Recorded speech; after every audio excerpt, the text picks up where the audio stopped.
I'm Nadi. I'm currently 35 years old. I'm Gab. I'm 38 years old. And this is our third time capsule video. And this year is 2026. And we will answer the same set of questions we've been answering for the past years.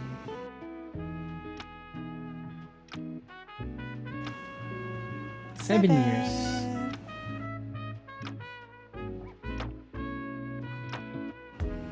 Ako siguro yung Gacha Day. Yeah. Pero ito itong buong video na to, i-consider natin starting July last year until this year. Yeah. Baka kasi maisip natin 2026 lang. Although, parang yung buhay kasi natin umikot na ngayon 2026. Pero yes, favorite moment ko ng past year is Gacha Day din. Yeah. Sa hindi nakakaalam, ano ba yung Gacha Day? Gacha Day, di ba nabanggit namin last time, mag-a-adapt kami. And nung December, nag-message sa amin yung social worker namin, si Miss Eunice. And sabi niya, tinatanong niya kung possible daw ba na ma-accept namin yung child na to, ito yung background niya. Tapos ang unang napag-usapan namin ni Gab, kailangan natin tanungin kung anong age ng bata. So tinanong namin kung anong age kasi talagang very strict kami, 4 and below lang. Pag 4, medyo na din yun, medyo questionable na rin yun. Kasi, di ba, paano kung 4 years, 10 months, almost 5 na rin yun di ba? So, tinanong din namin yun, yung specific na age ng bata. Dahil ang sabi, 4 years and 1 month daw. So, parang perfect. Tapos parang okay naman yung background ng bata sa amin. Acceptable naman kahit papaano. Knowing na ang mga nasa ampunan ay not perfect children yun. Kaya nga sila nasa ampunan. So, yung background ni baby is naging acceptable sa amin. Yeah. So, nag-yes din kami. And, ang naset na Gacha Day, which is yun yung day na may entrust na sa amin yung bata, was last January 21, 2026. Correct. And very memorable yung araw na yun kasi yun yung araw na nakita namin yung supposedly si Little Princess, di ba? Doon sa previous video namin. Yeah. So, pinangalanan namin siyang Gianna Aurora. Or Gia. Minsan tawag namin sa kanya Duday. Yeah. So, ito yung video niya. Ito siya. Ito siya. Yan. Ito siya. Yan siya. Oh, diba? So, cute kamukha niya, diba? So, pinangalanan namin siya ng Gianna Aurora kasi Gianna means God is gracious. As Aurora means new beginnings or dawn.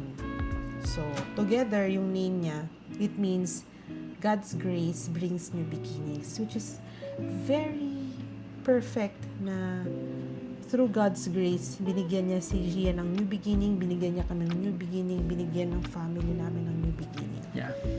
So, yun yung favorite na moment namin from the past year since our last anniversary.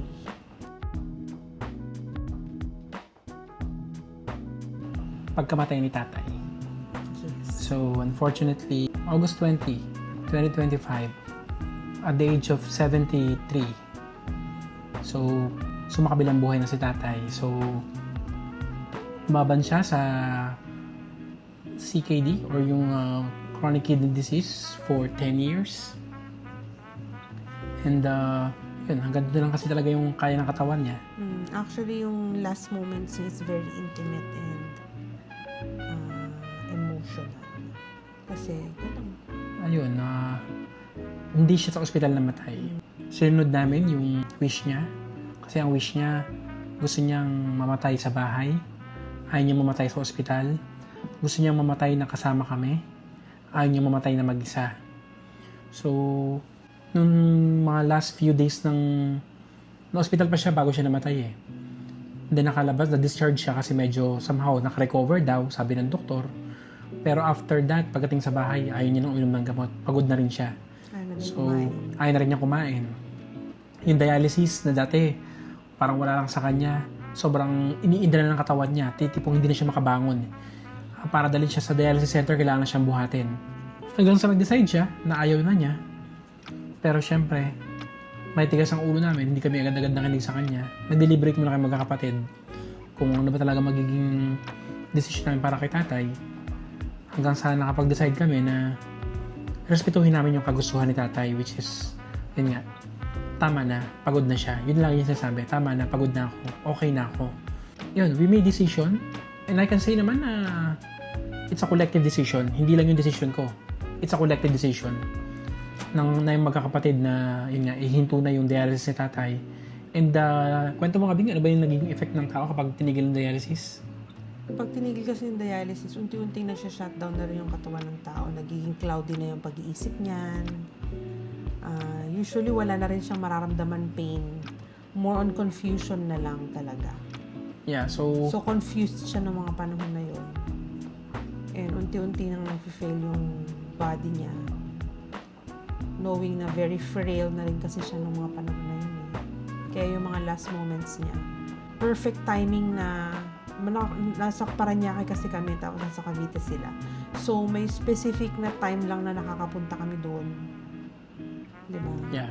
So, yun, yung last moment na, nag-videoke kami, dinala ko yung maliit na videoke machine namin doon sa Dasma. Kinantahan namin siya. Siguro pwedeng ipakita rin natin dito yung moment na yun. Pwede, ito. Yan, yung moment na yun. So, kumakanta ako sa tabi niya, hawak ko yung kamay niya. And then habang kumakanta ako, tumutuloy yung luha niya. Tapos hanggang sa, yun na yun, yung last song ko, yung Il Mundo. After that, doon na siya nagpahinga. So, masakit. Sobrang hirap tanggapin, pero lahat naman tayo doon papunta eh. And I'm sure na-enjoy naman tatay yung buhay niya. He lived his best life. Na hindi niya naman ma-imagine na maaabot mo pa yung ganong edad, na may experience niya pa na yung ganong na-experience niya.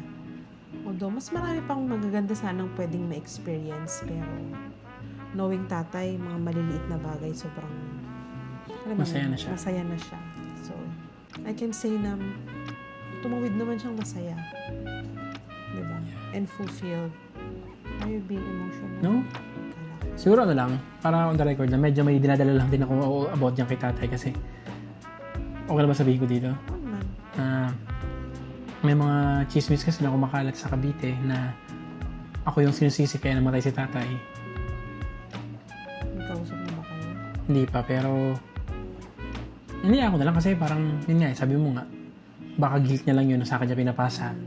Kasi, para lang din may background kayo, parang feeling nila ako yung dahilan or feeling niya ako yung dahilan kaya namatay si tatay kasi ako talaga yung breadwinner, no? Ako yung gumagastos sa lahat sa hospitalization ni tatay. And nung time na yun, may pera naman ako. Siguro iniisip niya, bakit hindi ko pina-hospital si tatay? Pero bakit ko siya hindi papa-hospital? Ba't ko siya papa-hospital eh? Siya na nga mismo ang mayayaw, di ba? So, yun lang. Medyo na-hurt lang ako, pero hindi na ako nagagalit. Hindi na ako nagtatampo. I mean, na-hurt lang ako, pero wala akong sama ng loob. Wala akong tinatanim na galit. Pero masakit lang kasi ginawa ko best ko para kay tatay eh. Ano ba? Oo naman. Yun lang.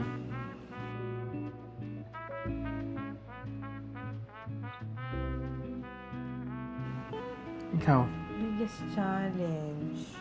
Wala namang masyadong challenge towards the end of 2025. Ang masasabi ko lang siguro, ang biggest challenge is yung first few weeks ni Gia sa amin. Yeah. Challenging kung challenging.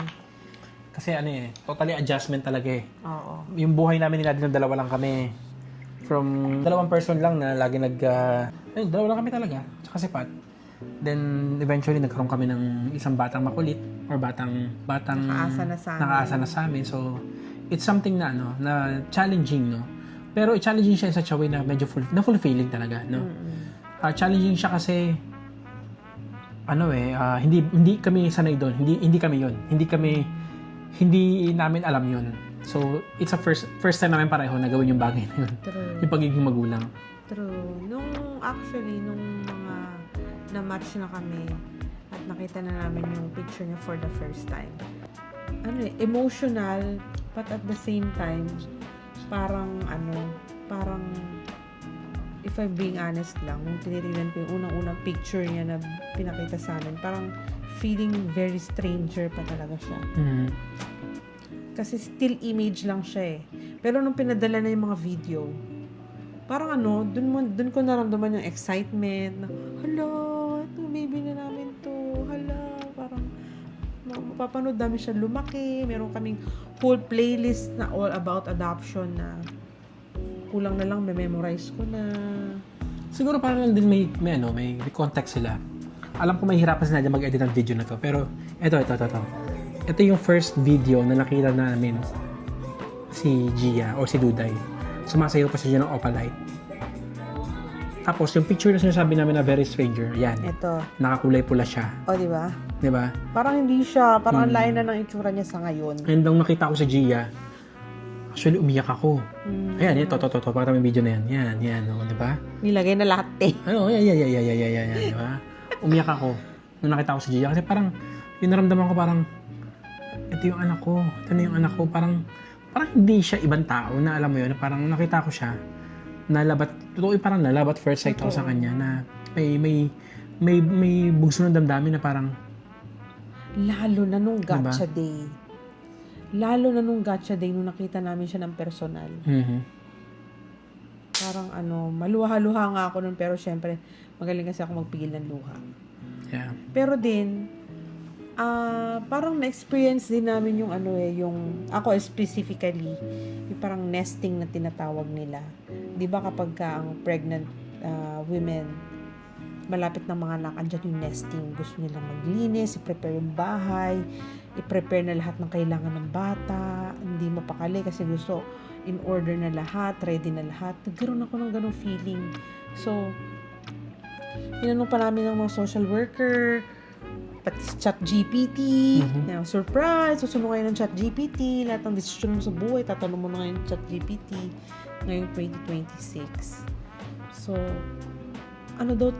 talaga pala siya normal. And nung dumating si Gia, first few weeks, sobrang challenging yan. Halos hindi ako makakain. Halos ayaw niya makita si daddy. Yun, isang malaking challenge yun kay Gab yun eh. Yeah. Ayaw yun sa akin. Ayaw niya kay Gab. Pero ngayon, ayaw niya kay Gab. Ayaw niya sa same space with daddy. Ayaw niya nakikita si daddy. Para siyang pusa na hinihis niya si daddy talaga. Avatar ba yun? Gumaganon siya kay daddy talaga. Ayaw kay daddy. Pero si Gab naging patient siya. And matyaga. Para talaga siya nanligaw ng babae. Always best foot forward. Pero above all, sobrang naging mapasensya talaga siya kahit na minsan nakaka-offend na si Gia, lalo na mga first few weeks, first few months. Nag-birthday ako ng happy kasi meron ng si Gia, although 2 weeks kami hindi lumabas ng bahay kasi takot siya sa car. yeah. Yun yung mga challenges Hindi rin namin. ako pumasok sa office noon. 1 3 week. weeks. 3 weeks. So, 3 weeks ako naman sa office noon. si Gabang nagpre-prepare ng pagkain, namayat kaming dalawa. Gawin kundi umakyat panaog ng hagdan, ng kailangan buhat. Velcro baby siya nung mga panahon na yun. Pero ngayon, Yeah. pakalikot niya na. Nagiging normal na bata na siya. Normal na bata na siya.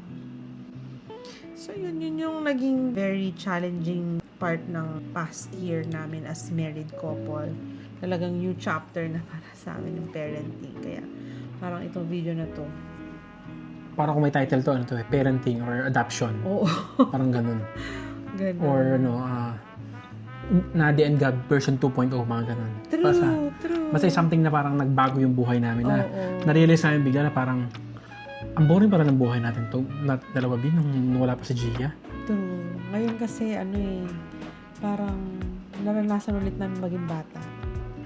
Parang hinihil din namin yung inner child namin. Natututo kami ulit maglaro. Yeah. Diba? Ako Kumanta ng bumili mga ng- bata. Ako bumili ng mga laruan ng pambata na kahit hindi naman gusto ni Gia, binibili ko kasi ayun pala, ako pala may gusto. Ganun. May experience Parang ulit gusto ko, maging kasi bata. gusto ko para kay Gia, parang ganun. May experience mo ulit maging bata, which is, yun pala, masaya pala.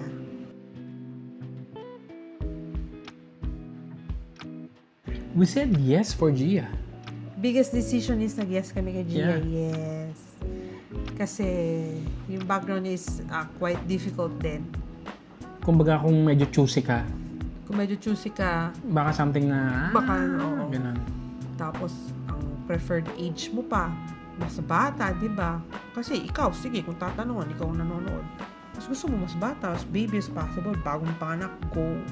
Pero siya 4 years, 1 month. Tsaka kung paano, alam nyo ba kung ano yung medyo nakakagulat doon, or medyo hindi ko alam kung anong tamang term, nakaka-excite or parang medyo nakakatawa. Binigay sa amin yung papers niya and we need to say yes without seeing her face. So, it's all about her background, no? Walang pinakitang mukha, kundi yung background lang niya. And mag-say kami ng yes without, wala sa consideration namin ang itsura niya, kundi yung background niya, yung pinanggalingan niya, at kung sino siya on papers.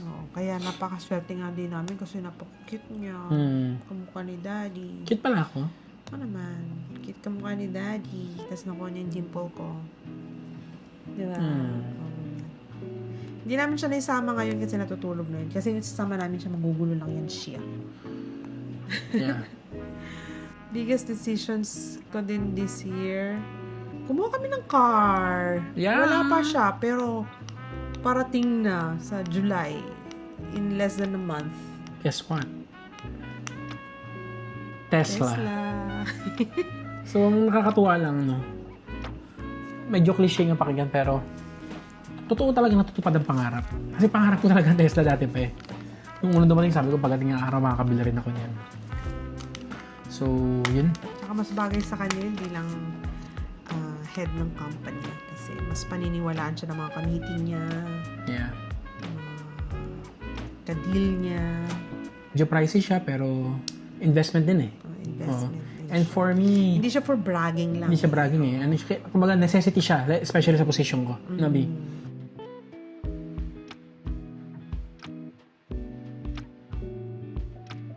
Recently, meron kaming parang nagugustuhan ni Nadi. Yabu. True. Balik Yabu kami. Although tagal ng Yabu, no? Pero parang nagbabalik loob kami kay Yabu. Although, tumaba na lang kami ngayon ulit eh, pero pumayat talaga kami. Nag-lose ako ng nasa 13 kilos, na si Gab nasa 15. 15 kilos. Parang ano yata, yun nasa adjustment yata kasi sa pagdating ni Gia. Pero ngayon dahil parang fully adjusted ng everyone else, Nagkakakain na naman kami. tabaan na naman kami. Yeah, and hopefully mapag-start ulit ng diet. Oo, nung mga nakaraan kasi, yun, talagang dito lang kami sa bahay, nagluluto kami. Pero nung nagsisimula na kami lumabas-labas ulit, parang, yun nga, maliban sa Jollibee, kasi yun ang gusto ni Gia, andyan ng Yabu, andyan ng Nanyang, Yeah. na madalas natin pinupuntahan. Yabu Nanyang siguro yun. Yabu tsaka Nanyang. Yung Samgyeopsal tsaka Yakiniku, medyo naka-move na kami. na kami this year. Yeah.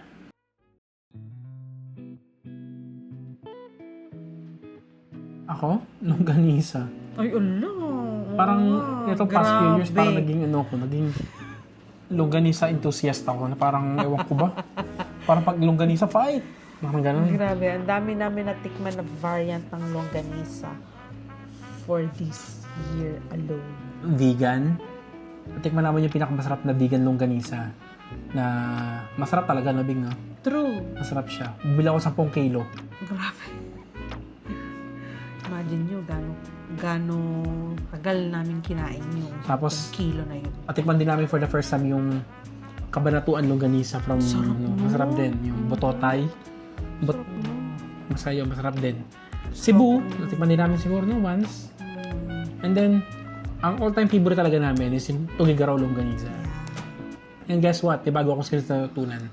Sa tagal kong nagluluto ng longganisa nitong taon na to, nakuha ko na yung tamang way para magluto ng longganisa.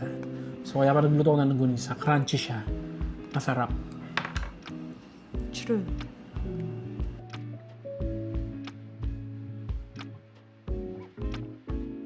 Travel pa rin talaga. Travel pa rin talaga, pero ngayon kasi dahil nandiyan na nga si Gia, parang ganito, hatiin natin yung, yung taon namin siguro sa first half tsaka second half. Yung first half namin is July to December, and the second half namin is January to June. Yung first half namin, wala kami ginawa, kundi mag-travel din talaga. Travel talaga. Nung dumating si Gia, medyo napahinga ng konti. Pero ngayon, nagsimula na uli kami mag-ano. Kaya nga, ang favorite So, travel pa rin talaga. things to do, travel Travel talaga. pa rin, travel pa Kasi nagpahinga lang tayo saglit, pero eventually, travel pa rin ang pinupuntahan natin. Ang ginagawa natin. Wala nga law overseas kasi kailangan pang tapusin yung kailangan mong petition for adoption. Matutumba. Si Happy naman masyado papansin eh. So yun, travel. We have been bitten by the travel bug. That's why Yeah, namiss namin ng hindi Japan. kami mapakali. So, after dumating si Gia, ang pinuntahan pa lang namin ay Baguio, Baguio, Atok, LU, Bataan, Subic. Subic. Madami na din, di ba? Puro local Tuguegarao. lang kami. Tuguegarao. Puro local lang ang pinunta namin. Pero, yun. Hindi kami mapakali. So, yun. At masaya, alam mo kung bakit? Kasi, para talaga anak namin si Gia eh. Mahilig siya mag-travel, hindi siya nahihilo. Hindi siya nahihilo. Ang swerte namin. Pinamping, dumi ng puwet mo. Given na hindi siya sanay sa car, 'di ba? Pero dinala namin siya ng Atok, ako pa nahilo, ako pa sumukat eh. Kaya niyang tumagal sa car ng 8 hours. Oo. Dire-diretso biyahe. Happy, umalis ka nga dyan. So yun, it's a win din na si Gian napunta sa amin. Wala kami masyadong naging concern sa traveling. Ano ba si Happy? O, next.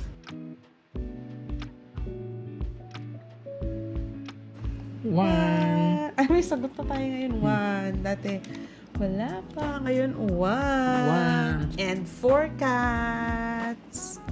Siyempre, di nawawala yung cats, di ba?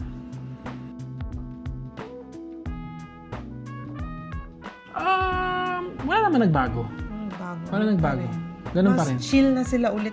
Mas chill pa sila ulit ngayon kasi nga na yan, nag-age na sila. Si Peanut 8 na.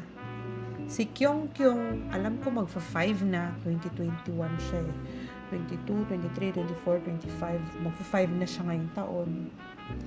So, mga chill cats na lang talaga sila. Nakakatawa dun, close sila ni Gia. Oo. Gusto sila ni Gia. Gusto rin nila si Gia, di ba? Kaya, alam mo yun, umaayon ng mga stars. Tapos wala pang walang cat allergy si Gia. Yung cat allergy si Gia. Diba? So, Bagong dating pa lang ni Gia, talagang sungkab kagad sa mga pusa. Pero gentle naman siya. And gentle naman yung mga cat sa kanya. Kaya, it's a win-win situation. yeah.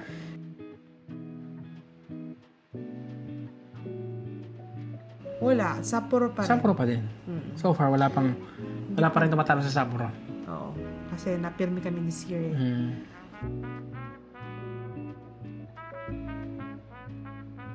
My current goal is, syempre, dahil nasa, na ako ngayon, motherhood era, current goal ko is mapalaki ng maayos, mabuti, at masaya yung bata, confident, si Gia. Goal kong maging strong bilang mother niya. Goal kong magkaroon pa ng mas mahabang pasensya. So yun, overall, sa pagiging mother, ikaw. Ako siguro goal ko, dalawa. At saka, syempre, pumayat na Nadja? Ay, ako pala tatlo. Tatlo na siguro. Unahin ko na yung makabalik dun sa momentum ng pagkakapayat. Kasi nagsimula na kami eh. Pero in fairness, na may tsura ko ngayon, medyo payat ako kumpara dun sa video ko previously, di ba? Di ba? Yeah. So, bumalik ang momentum. Then second, siguro yung sa business, magtuloy-tuloy pa yung mga projects, magtuloy-tuloy pa yung growth ng company, and siguro share ko lang din, lilipat na kami ng office. This time, hindi na kami nakiki-office kay Interworld at hindi na kami nakiki-office sa garahe. Meron na kaming sariling corporate office sa Asiana. So, nagrenta kami ng 204 square meters doon. Pinarenovate namin. Nasa 8th floor kami, katabi ng garden. So, ano siya? I can say na medyo katapano decent na, no? Na ipagmamalaki mo ng opisina. And the goal next is, maging mabuting magulang, maging mabuting tatay at maging mabuting asawa. At but ultimately, maging mabuting asawa kasi Hala, oo nga. kung magiging mabuting asawa ko, rest assured magiging mabuting ama ko. So, yun siguro yung goal ko, mag-provide. Kanina lang may realization ako na kailangan kong baguhin yung mindset ko bilang magulang kasi before, tayong mga laking 90s, ang definition natin ng pagiging tatay is authority, di ba? Fear. So, gusto kong baguhin yun sa way na mutual respect. Na sana, medyo challenging siya kasi hindi nga ako sanay doon, hindi nga namin something na bago yun sa amin. But, we're still in the process of learning things, no? And applying kung ano yung mga natutunan namin, narinig namin, para experimental na ginagawa namin kay Gia. But, kahit naman anong mga pag-experiment ang gawin namin, I'm sure darating din lang yung pagkakataon na magkamali kami, madadapa kami. Pero hanggat, alam mo yun, hanggat mabuti yung hangarin mo sa anak mo, sa asawa mo, kahit magkamali ka, I'm sure kaya mo mag-repair eh. Kaya mo mag-bounce back, di ba? We're trying our best. We're doing our best. Hindi kami perfect parents. First time din namin itong gagawin sa isang bata na hindi namin na alagaan since birth. So, give us a break. Don't judge us. Yeah. Pero yun nga, kahit may mga mali, may pagkakamali kami, naniniwala ako na magiging magandang ending nito kasi yung hangarin namin is pure. At para din naman sa kabubuti ni Gia. Hindi namin siya bibibihin. Kami yung uri ng magulang na itatama namin kung anong mali. Na minsan nga napagkakamalan pa kami na masyado ako malapit kay Gia pero hindi naman. Sabi nino? Minsan, di ba? Parang napagkakamala kasi parang pag nagagalit kami, nanero mo kami kay Gia, di ba? Parang ano, di ba? Pero still, balance yun eh. Yun ang tama eh. Ayaw na yung magpalaki ng spoiled brat.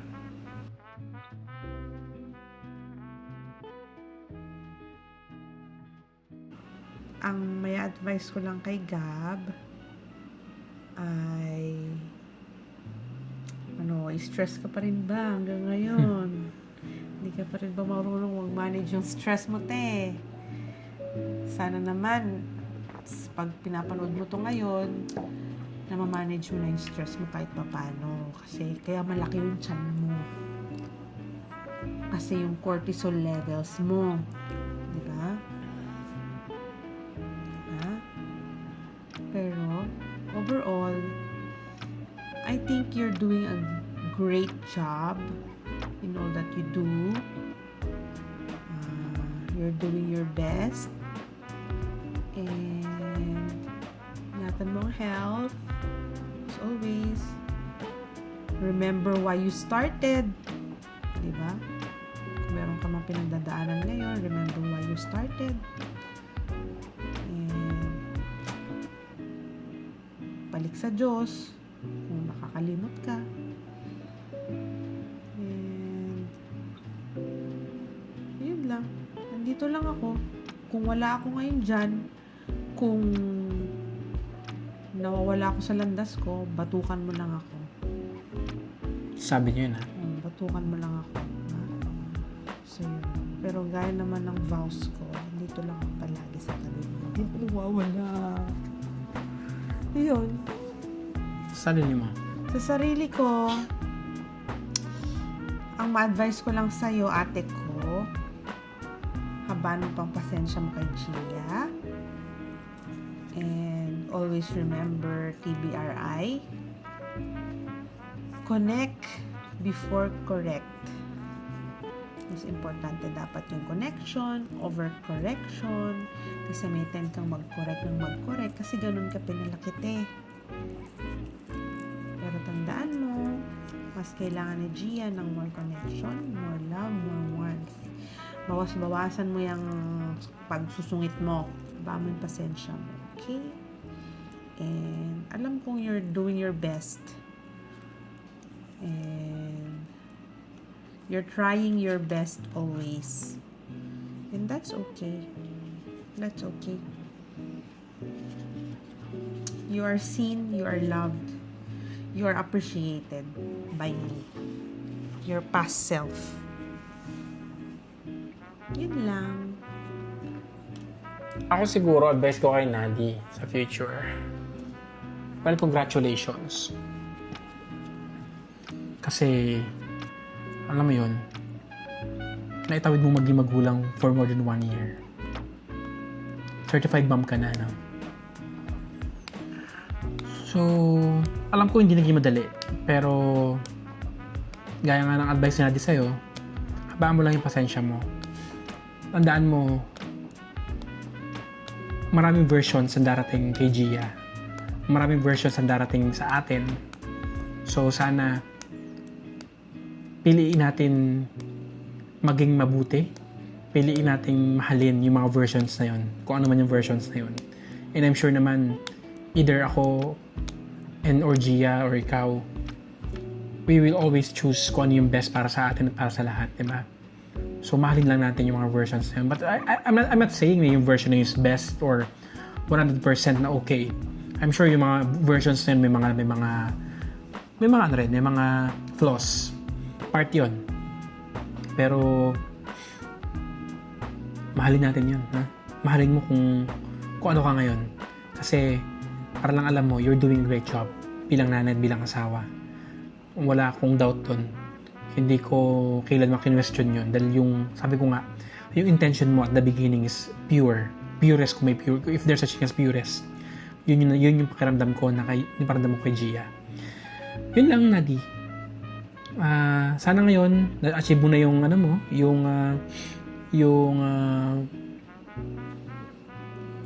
yung BMI mo. BMI ba tawag doon? Oo, yung body mass index mo, yung BMI mo. I'm sure naman, medyo malakas ka na ngayon, baka kaya mo na akong buhatin sa pag-gym mo. Diba? Ngayon naman, Gab, mag-usap naman tayong dalawa. Ilan taon natin pinag-uusapan yung pagpayat? Diba? Ewan ko pero hindi na ako asa, pero tignan natin, challenge kita. Baka naman sa next video na gagawin mo talagang payat ka na. So baka wala ka ng tiyan, pakita ko na yung tiyan ko. Diba? Laki. Baka naman next time, payat na yan, diba? Baka naman next time, maliit na yan. Anyways, kidding aside, tibayan mo lang. No? Alam ko, hindi madaling maging Gab. Alam ko na... Totoo. Wearing multiple hats. Yeah. Hindi madaling maging Gab. Pero, alam ko naman na kaya mo. Kinaya mo na So, kakayanin mo pa yan. Ano lang, kapit ka lang dun sa mga inspirasyon mo. Kapit ka lang sa pinagagaling mo ng motivation. At wag na wag kang bibitaw kay Lord. I'm sure mag-grow pa kung ano man yung nasimulan mo. And lahat naman ng ginagawa mo is something na sinusurrender mo kay Lord, and I'm sure Lord will bless kung ano man yung mga gusto mong gawin. Continue mo lang yung pagiging matulungin. Kasi diyan ka nakilala, Gab. Diyan ka, kaya nga mayor ka kaya nga mayor Gab ka Malay mo, baka next na video, mayor ka na talaga. Joke. Presidente ka natin. So, Press Gab. So, alam mo yun, tuloy mo na yung pagiging matulungin mo kasi gaya ng motto natin motto natin yung for the longest time, pay it forward. Diba? Huwag nating hayaan na maputol sa atin ang blessing. Ginagamit tayo ni Lord para daluyan ng blessing. So, tuloy lang natin yun. And I'm sure by that time, diyan sa ano mo na yan, sa present na yan, sa oras na yan, baka mas marami kang natulungan. Yun lang. So, yun lang po. Yun lang. So, yun na yung questions namin. Nasagot na namin. And we'll be back sa aming 8th year 8th year anniversary. Share ko lang sa mga decision ko this year, nagpa-pursing ako. Sa ngayon, irritated pa sila. Hindi pa sila fully healed. Siguro next year, marami na yan. And siguro next year, and siguro next year, mas nakokontrol na si Gia at mas matatas na siyang magsalita. Siguro maglalagay kami ng additional question next year. Actually, Isasama namin siya. Actually, ang pin-prepare ko is every Gacha Day anniversary. Meron tayong mga sasaguting tanong. Okay. Yun. So, every Gacha Day yan. Okay. Yan. Okay. So, yun lang. Bye-bye. See you next year.